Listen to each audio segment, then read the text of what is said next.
Recently I started flying helicopters in MSFS, or learning to fly helicopters in MSFS, and I was facing an issue.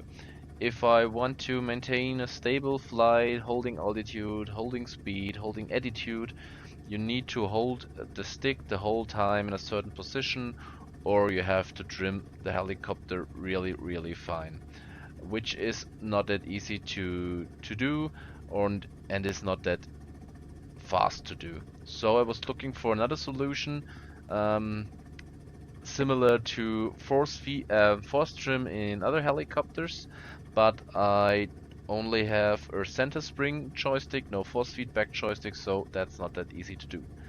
I was looking for a solution on the internet, and I found an idea in an MSFS Forum thread, which was a very good idea and a really good written down concept, but not the instructions to do it.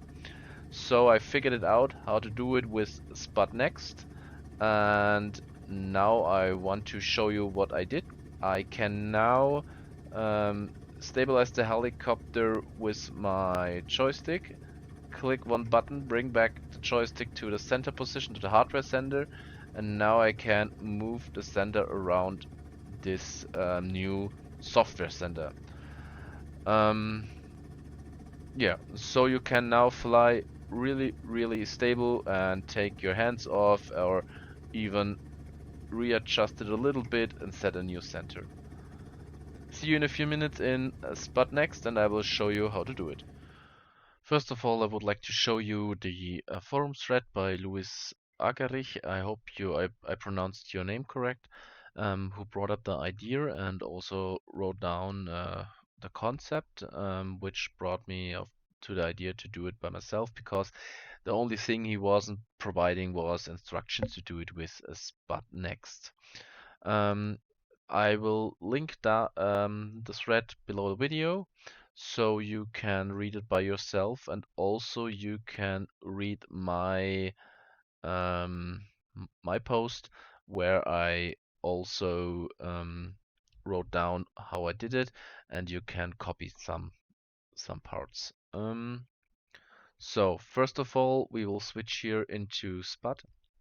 Let's go to, first of all, to Extra, Data Monitor, Add Data, Local Devices. So, and now here you have to choose your own joystick. This will look different on your PC. For me, it's the Rhine Joystick Base 2, and here I will look for the X and Y axis.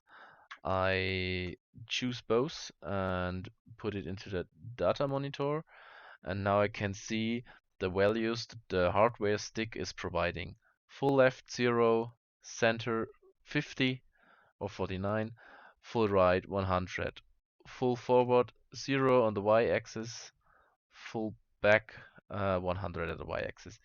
If your joystick is providing different values here, you have to adjust the um, the expressions we will use later to get on the same units at the end. If you checked everything, we can proceed. In my case, I opened a new and empty profile to show it better to you guys.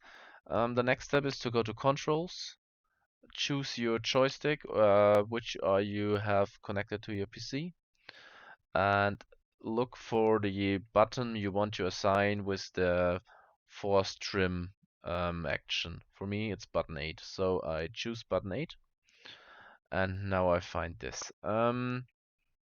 You can click on Add Event, button pressed, Add Action, change data value.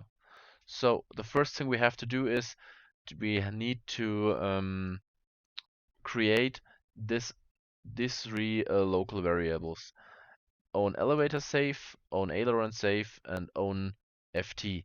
You can call the variables whatever you like, but you have to find it back later. I choose elevator and aileron just for comfort, or just to be a little bit easier to recognize what we mean. Aileron is for left-right, elevator for back forward. even if it's not an elevator or aileron on the helicopter. I will show you how to create one. If we are here, what I showed you here, the select data definition, you can click down here on new local variable and create here your own elevator safe variable scope. Choose profile, variable type number, default value 0, and no decimal. Create. Now we have to do it the same with the other two. Own aileron safe.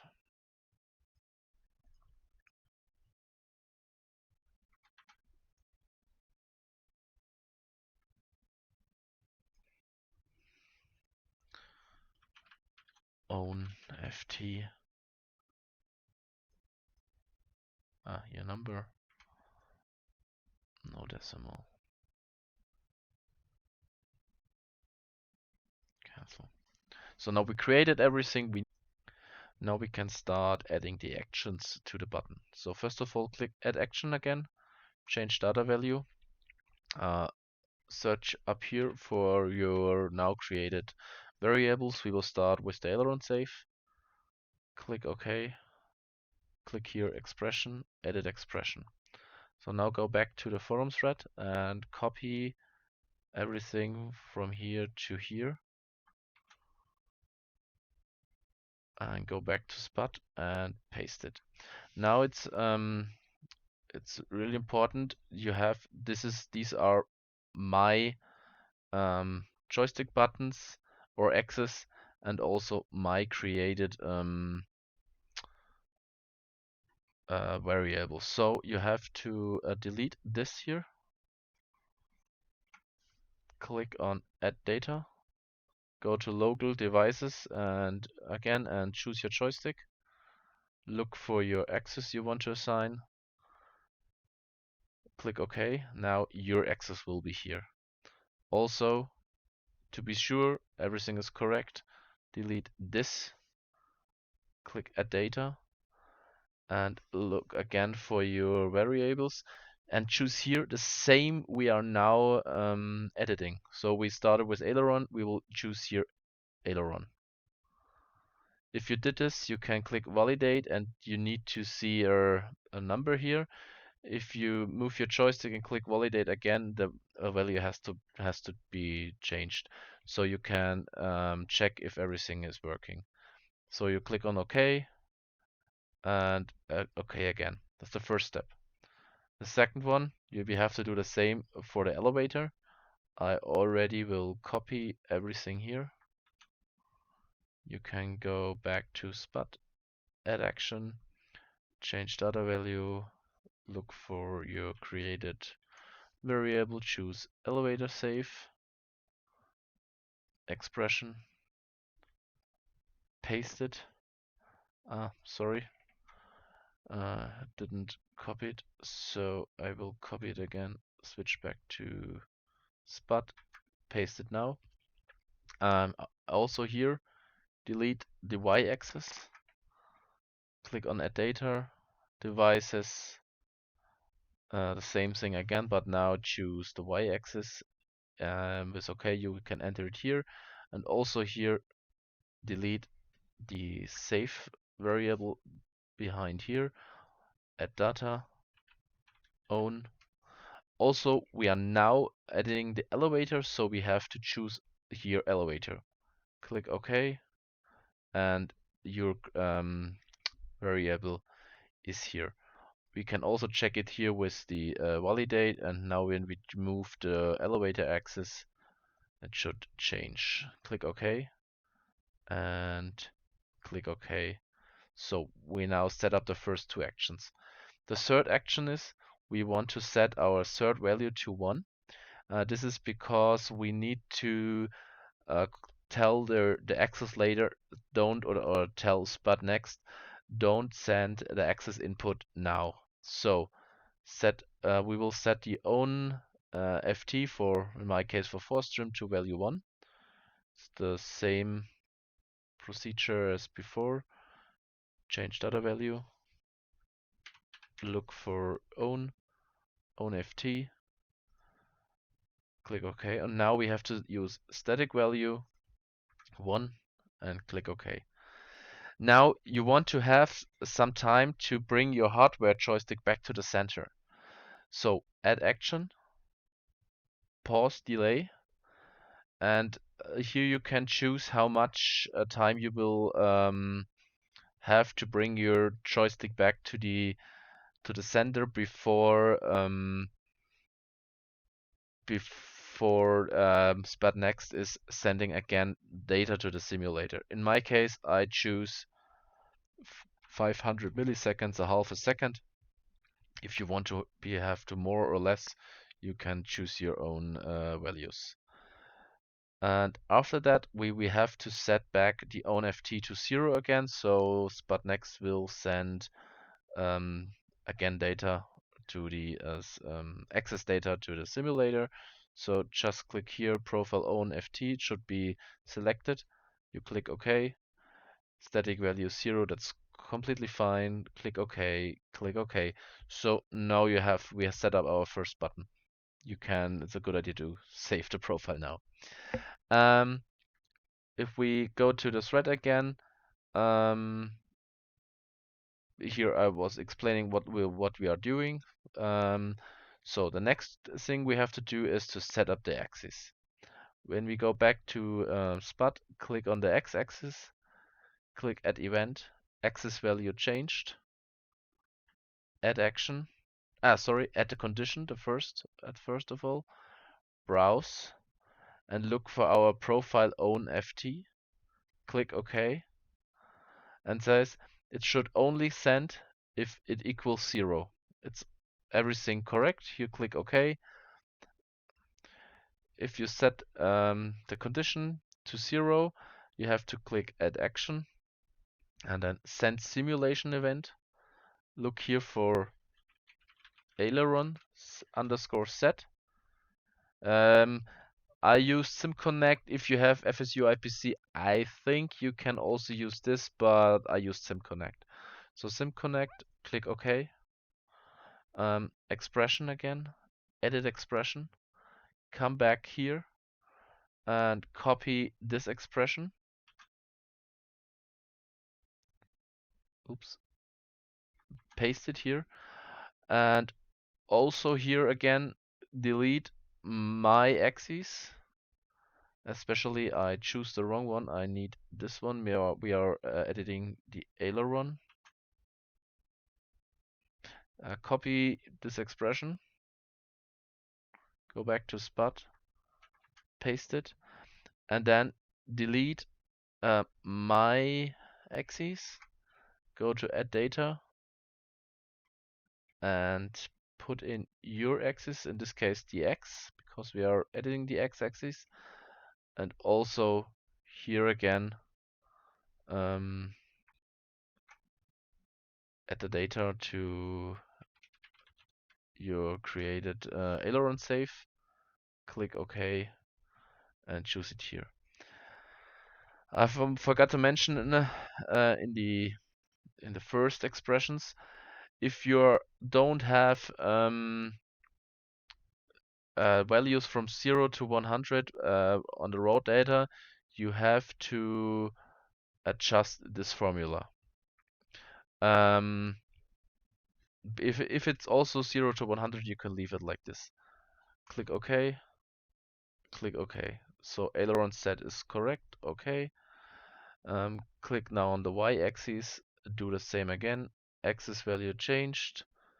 Add condition. Browse ft equals 0. Add action. Send simulation event. Now we don't need ailerons. We need elevator set.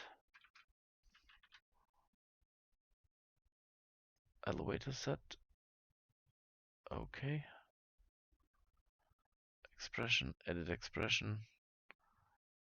Come back here to the thread, copy the elevator expression.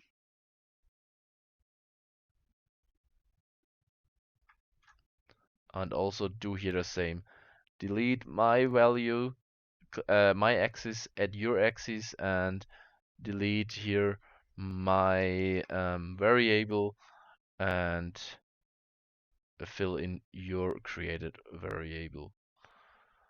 You can also recheck it here with validate. So click OK, click OK, click OK. Now the axes are also set. The last thing we have to do is to set our trim reset. You can see here I also have there's the option to put in the rotor trim reset, so then you can reset the normal trim also with the same button. This is what I did. So we need to find the button I want to use as trim reset, in my case button 6. Click add event, button pressed, add action, change data value, search for the own aileron save, set it to 0, add action, change data value, do the same for the elevator. And now we have to do the same for the elevator on aileron set, but this you find with send simulation event.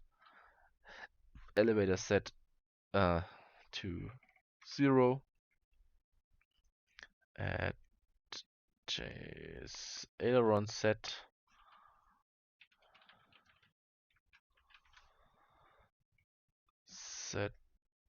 also to 0, and optional send the rotor trim reset also. You don't have to put in any value, just send the event. Click OK and save the profile. We will see us in a few seconds in the simulator. So now we are back here in the helicopter in the R44, and as you can see on the right hand side, you can see my input. The white diamond are the position of the joystick. On the bottom you can see also with white diamond the position of my rudder, and the white X is the position, the trim position. So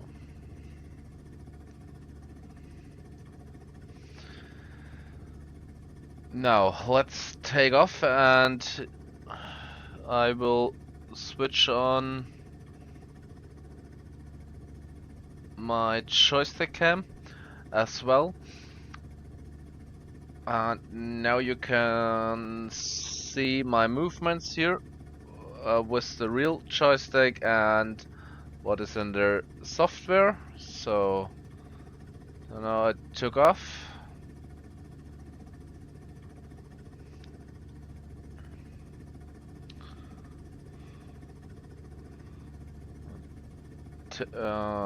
Picking up some speed.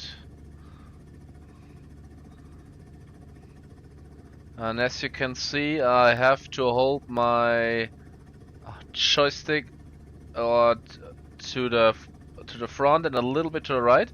And if I click now the pedal switch, which is my ForceTrim switch, I click it, let back the joystick to center, and now you see the white diamond is approximately at this position where I let it go. So I can now just adjust it a little bit more, click it again, bring back the joystick to the hardware center, and now I have really stable flight without trimming the helicopter with the trim controls, which you wouldn't have in a real helicopter, as far as I understand. Helicopters. I'm not a pilot, but this is what I understand. And if you want to get your controls back to the real center, the software center, back to the same position as the hardware center, you just have to click the trim reset button, which is in my case this one, and now you see it jumps directly back. So you shouldn't do that in flight like in straight flight like this. But if you're going to try to land, for example, I will try it here. One moment.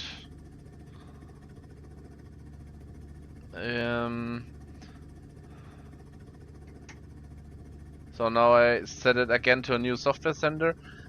Then it can be quite helpful to bring back their normal controls, but you have to be careful when you click the button. So this is how it works. I hope you can do it by yourself now, and wish you a lot of fun with helicopters. And one last remark, you can also do that with the same principle with your rudder, to do it the same way. I did not do it because I have no springs on my rudder, so I don't have to. I can just take my feet up off the rudder and it will stay where it is. Have a nice day.